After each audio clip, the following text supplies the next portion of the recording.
እኛ ብዙ ነገር እናስባለን፣ አንተ ያሰብከው ግን በመጨረሻ እርሱ ይጸናል። እኛ ብዙ ነገር እንመኛለን፣ አንተ የተመኘህልን ግን በመጨረሻ እርሱ ይሆናል። ጌታ ሆይ በፈቃድህና በምክርህ የሚያርፍ ልብ እንድትሰጠን አቤቱ ሆይ እንጠይቅሃለን።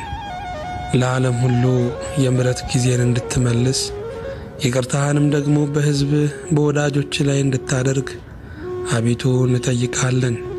የሰው ልጆችም ደግሞ አእምሮአቸው ነፃ ሆኖ እንዲሰማሩ ዘርተው የሚያፈሩ ወልደው የሚስሙ ለፍተው የሚከበሩ ሮጠው የሚባረኩ እንዲሆኑ አቤቱ ሆይ እንጠይቅሃለን። ኑሯቸውን ለማሸነፍ ቤተሰባቸውን ለመርዳት ድሆችንም ለመደገፍ በብርቱ የሚደክሙትን የሚሮጡትን የሚለፉትን ሁሉ ጉልበታቸውን አእምሮአቸውን አቤቱ ሆይ ባርክ።